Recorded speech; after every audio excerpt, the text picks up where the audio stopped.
Tom Sawyer, mean, mean pride.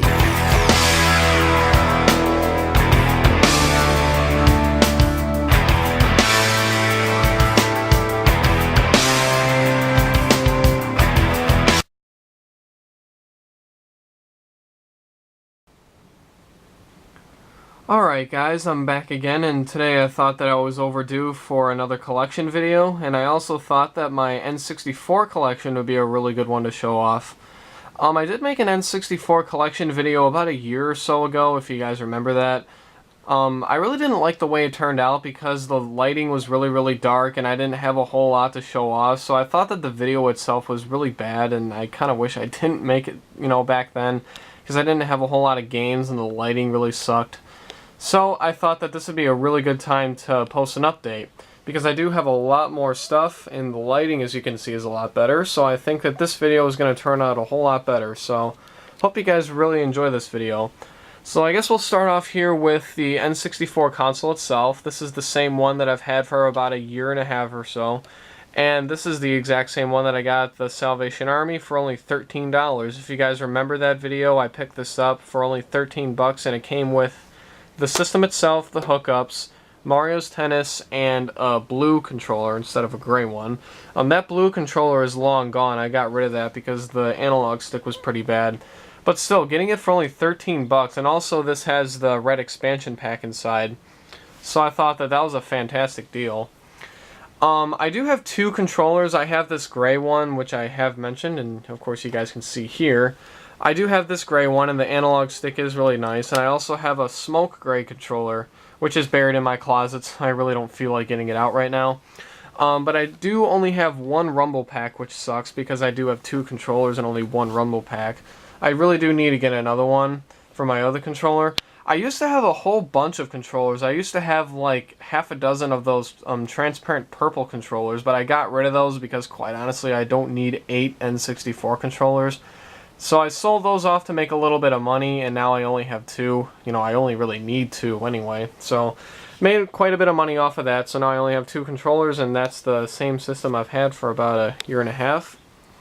My loose cartridges there, and my complete and boxed games. I guess I'll just show these off first. My 2 complete games are Super Mario 64. If you guys remember way back when I picked this up at a garage sale, I got this for only 10 bucks. Which is a pretty good deal, I think, even though, $10 is a little high for a garage sale price.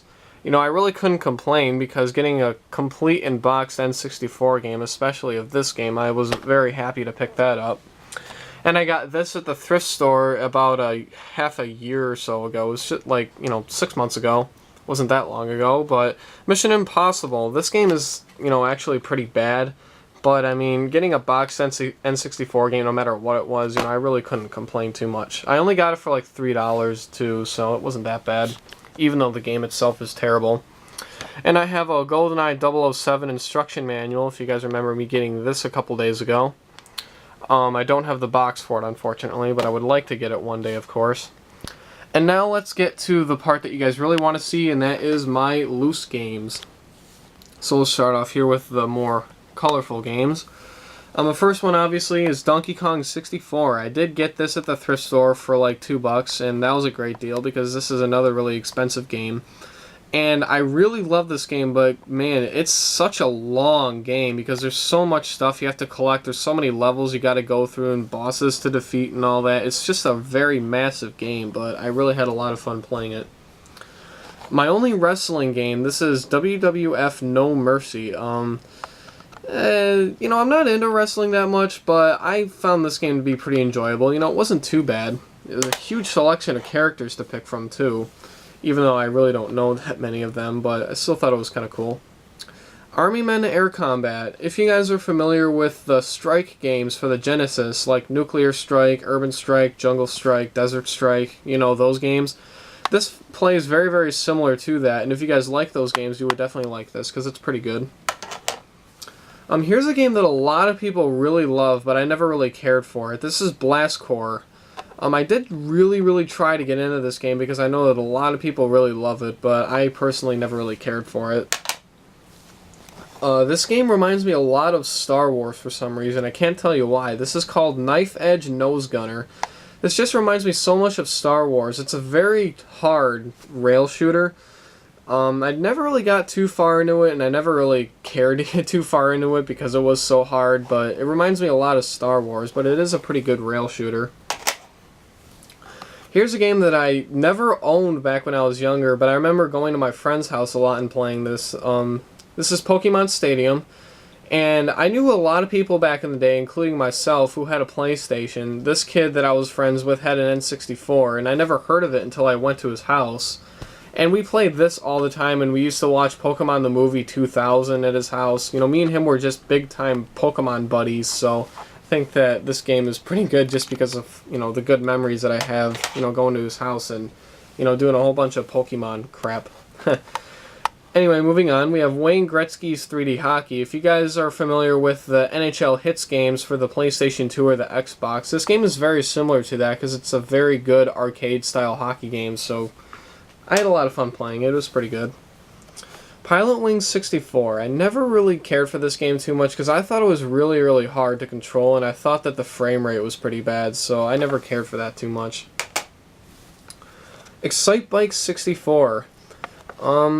You know, I went into this game thinking it was just going to be just a mediocre motocross racing game just with Excitebike slapped on it, but, you know, in reality that's pretty much what it is, but it's not that bad. I thought it was pretty fun playing it. Wave Race 64. This is another game that a lot of people really love, but I never cared that much for it. I mean, it's not bad, but I just think it's just such a generic, you know, jet ski racing game, and not really a whole lot else to say about it. Aero Gauge.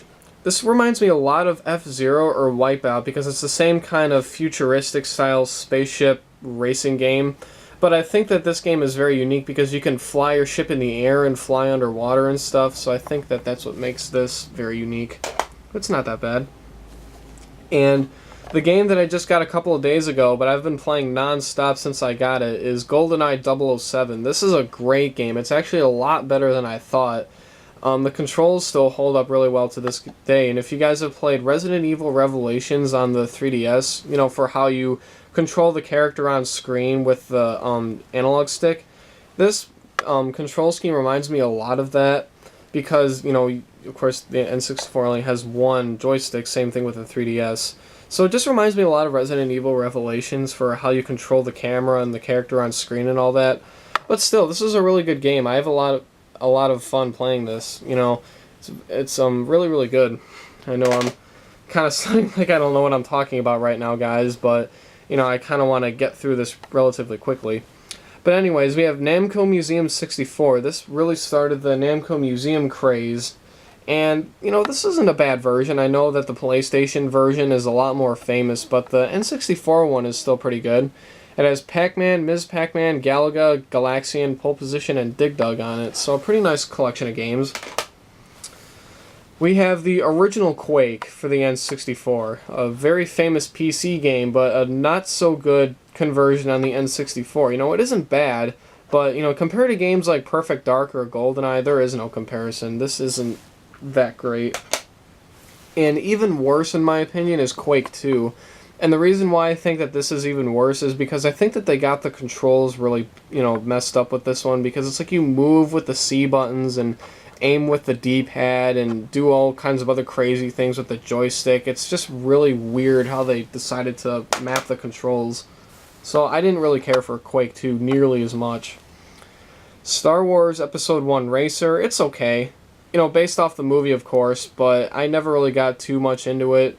You know, it's just a standard racing game in my opinion with, you know, Star Wars slapped on it. You know, it's not that exciting. Wily Country Club Golf. It's a golf game. Found it for like $1. That's the only reason why I have that. Perfect Dark. I really can't decide whether I like this or GoldenEye 007 more. It controls pretty much the same. It uses the same engine as far as I understand it. You know, the level design and multiplayer are also very similar, so I really can't decide whether I like this or GoldenEye even more. Both are very good games, so check them both out. So here's an N64 game which really sucks because I can't get it to work, and this is Killer Instinct Gold. And I really want to get this thing to work because I've seen some gameplay of this and it looks really cool. It looks like a Mortal Kombat clone in a lot of ways, but you know, I just really wanted to get it to work because I know it's one of the most famous N64 games, and I heard that it was a really good fighting game too, so I'm really trying hard to get this thing to work. I even opened it and cleaned the contacts as best as I could, but so far no luck. So, I'm really trying to get that thing to work.